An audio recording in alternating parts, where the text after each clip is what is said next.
Hello everyone, welcome back to my another new video.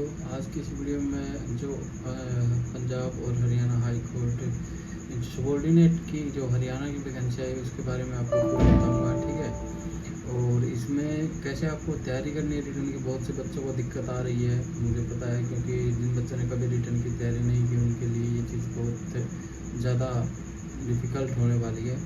तो उस चीज़ का मैं सोल्यूशन दूंगा कौन सी क्लास से आप करके अपना मतलब जल्दी आप इम्प्रूव कर सकते हैं, ठीक है। कौन बेस्ट रहेगा आपके लिए, जो इतना टाइम आपके पास है उसके लिए। तो सारी चीज़ें मैं आपको इस वीडियो में बताऊंगा। तो वीडियो को शुरू करते हैं। सबसे पहले आपकी जो स्टार्टिंग डेट है वो 7/4 है, आपको पता ही होगी, ठीक है। और 5/5 तक ये आपके जो फॉर्म है वो भरे जाएंगे, ठीक है। तो इसमें आप जितना जल्दी हो सके अपना फॉर्म फिलअप करके साइड में रख लें, ठीक है। और उसके बाद अपनी तैयारी पे ध्यान दें, ठीक है। 419 वैकेंसी है हरियाणा की, ठीक है। और हरियाणा के बच्चों के लिए अच्छी है ये वैकेंसी, ठीक है। काफ़ी मतलब बढ़िया वैकेंसी दी है अब की बार इन्होंने। पिछली बार कम वैकेंसी थी, इस बार थोड़ी ठीक वैकेंसी है इसमें, ठीक है। तो जो बच्चे स्टेनो की अच्छी तैयारी है जिनकी, वो एक बार स्टेनो को छोड़ भी सकते हैं या साथ साथ कर भी सकते हैं, ठीक है। जितना हो सके आप दोनों चीज़ों को एक साथ लेके चलने की कोशिश करें। और अगर आप दोनों नहीं कर पाते हैं तो आप एक बार रिटर्न पे फोकस करें, क्योंकि आपको स्टेनो करते हुए बहुत टाइम हो गया, तो आपको स्टेनो पे ज़्यादा फर्क पड़ेगा नहीं उस चीज़ से, ठीक है। और जो आपका अगर एक बार रिटर्न निकल गया तो आप शॉर्ट हैंड आराम से निकाल लोगे, ठीक है। और दूसरा ये है कि जिनका रिटर्न निकलेगा मोस्टली वो बच्चे 100% जॉब ले लेंगे, ठीक है। और जो अच्छी तैयारी करेंगे वो निकाल लेंगे, सीधी सी बात ये है। तो ये वैकेंसी है, आप देख सकते हैं। ये सब नोटिफिकेशन आपको बहुत और वीडियो में मिल ही जाते होंगे, बहुत सी वीडियो डालते हैं लोग अपने व्यूज़ के लिए और इन्फॉर्मेशन के लिए भी। कुछ ज़्यादातर तो व्यूज़ के लिए ही चल रहा है सब कुछ, और हम इतना नहीं डाल पाते क्योंकि हमें खुद की भी तैयारी करनी होती है, खुद के भी बहुत एग्ज़ाम है, तो उस चक्कर में हम इतना नहीं कर पाते, वीडियो वगैरह नहीं डाल पाते। लेकिन जो आपके लिए इन्फॉर्मेटिव, जो आपके लिए ज़रूरी है, वो मैं आपके लिए मतलब 1-2 वीडियो जितनी हो सके हम डाल देते हैं, ठीक है। तो ये आपके फॉर्म है, आपको फिलअप करने हैं, ठीक है। सेम क्वालिफिकेशन वगैरह सारी वही है जो हरियाणा जो पंजाब वाले में थी, ठीक है। और इसमें बस पंजाबी का वो चक्कर नहीं है, जो आपके जो प्रोबेशन पीरियड में जो आपको कंप्लीट करनी थी वो ऐसा इसमें कुछ नहीं है, ठीक है। तो ये हरियाणा वालों के लिए बहुत सही है, और दूसरी स्टेट वालों के लिए भी ये बहुत अच्छी चीज़ है कि इसमें ऐसा पंजाबी वगैरह का कुछ वो नहीं है, ठीक है। तो एज लिमिट वगैरह आपकी वो सेम ही रहेगी, मतलब जो जो यहाँ के बच्चे हैं उनके लिए तो सेम ही रहती है, 18 से 42 और 47, ठीक है। और जो बाहर के लिए है उनके लिए थोड़ी अलग रहती है, जनरल के लिए, ठीक है। और सबसे मेन चीज़ है आपकी ये जो क्वालिफिकेशन है वो बैचलर ऑफ आर्ट है, मतलब बीए है आपकी किसी भी सब्जेक्ट में हो, साइंस में हो, आर्ट्स में हो, या किसी भी, ठीक है, यूनिवर्सिटी से, या उसके इक्विवेलेंट कोई आपकी डिग्री हो तो वो भी चले जाएगी। और इसमें कंप्यूटर प्रोफिशिएंसी ये बिल्कुल नॉर्मल सी चीज़ है, इस पर ज़्यादा ध्यान ना दें तो भी कोई दिक्कत नहीं है, ये आप बाद में भी कर सकते हैं, ठीक है। और इसके आगे जो आपको दिया है डिस्क्वालिफिकेशन, ये ज़्यादा काम की चीज़ें हैं नहीं, ठीक है।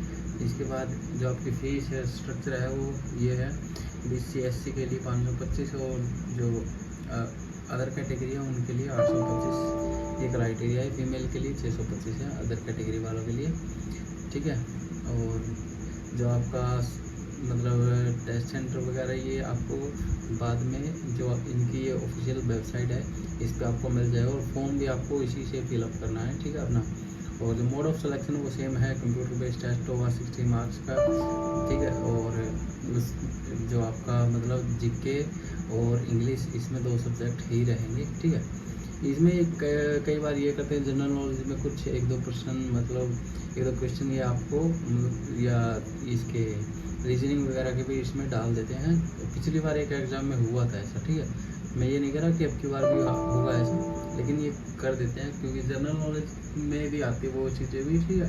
तो इसलिए वो कर कुछ मतलब कई बार एग्ज़ाम में वो मतलब जीके वाले पोर्शन में रीजनिंग के भी 1-2 क्वेश्चन पूछ लेते हैं, ठीक है।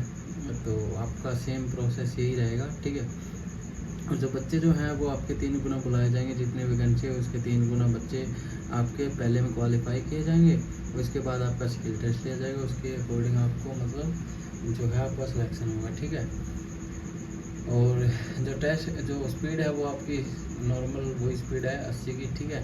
और 20 वर्ड पर मिनट टाइपिंग है। ये सब बच्चे जो मतलब बहुत पहले से करते आ रहे हैं या जो 1 साल से भी कर रहे हैं उनकी नॉर्मल ये दोनों चीज़ें कंप्लीट है, ठीक है। और स्प्रेडशीट जो टेस्ट होगा आपका वो भी 10 नंबर का होगा, 10 ही मिनट का होगा। इसमें आपको 40% मार्क लाने, मतलब आपको 4 नंबर लाने हैं उसमें, ठीक है। ये आपका नॉर्मल सी चीज़ें हैं, ये आप सब कर लोगे। तो मेन चीज़ है जो आपका रिटर्न जो होगा उसके लिए आपको क्या करना है, उसके लिए मैं आपको एक प्लेलिस्ट सजेस्ट कर रहा हूँ, ठीक है। हो सके तो आप ये क्लासेज जितना जल्दी हो सके कर लेना, ठीक है। क्योंकि मैं मेरे एक्सपीरियंस से बता रहा हूँ, मैंने खुद जब पहली बार की थी तो मेरे को बहुत मतलब इसका बेनिफिट मिला था। और अगर आप कहीं बैच वगैरह परचेज करोगे तो वो आपको सिलेबस करवाने में ही आपका टाइम इतना लग जाएगा तो आप कर नहीं पाओगे। मैं सबसे ज़्यादा प्रेफर करूँगा इस क्लास को, ठीक है। रवि मौर्य सर है ये, ठीक है। उत्कर्ष क्लासेस पे ये पढ़ाते थे, ठीक है। अभी भी पढ़ाते होंगे, मेरे को इतना मतलब पता नहीं है। मैंने ये क्लासें इनकी की थी, 104 क्लासें हैं इनकी, ठीक है।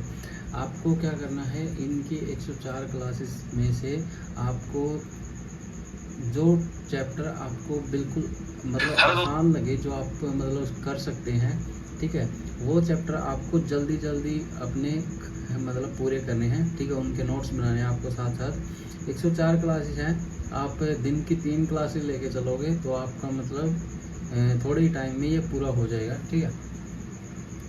तो दिन की 3 से 4 क्लासें आप कर लोगे आराम से। आपको सबसे ज़्यादा फोकस करना है, एक 10th चैप्टर आएगा उस पर, ठीक है।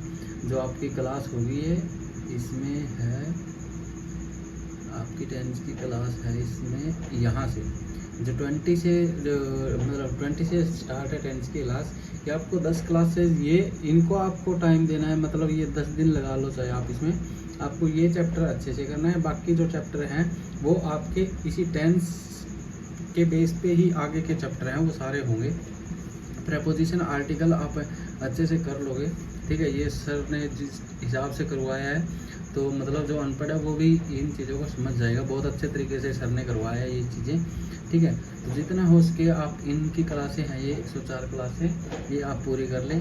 बाकी और कहीं आप अगर बैच वगैरह परचेज़ करोगे तो उसमें आपको फिर यही दिक्कत आएगी, मतलब आपको जो चीज़ करनी चाहिए, ठीक है, वो आप कर नहीं पाओगे। इसमें ये आपको अगर आपका मन है कि आर्टिकल करना है तो आर्टिकल कर सकते हो, आपका मन है कि एक्टिव पैसिव करना है तो एक्टिव पैसिव की आप क्लास चला सकते हो। लेकिन अगर आपने बैच लिया है तो आप उसमें ये नहीं बोल सकते कि हमें एक्टिव पैसिव करवाओ या हमें वो करवाओ, ठीक है।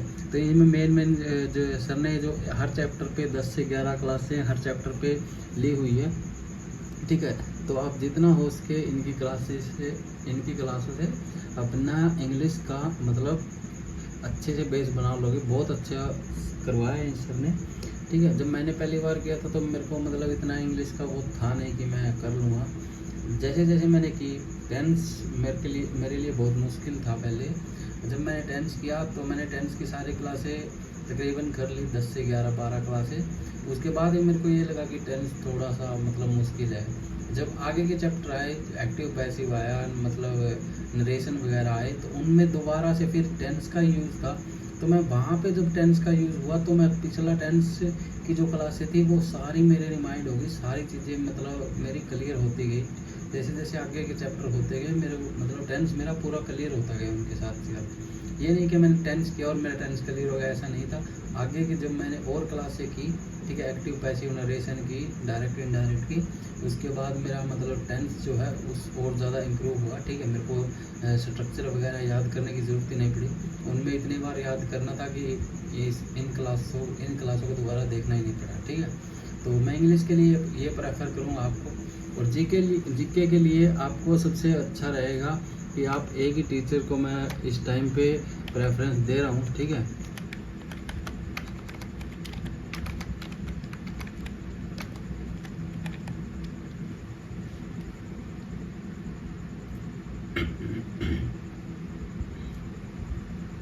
जो है ये, ठीक है।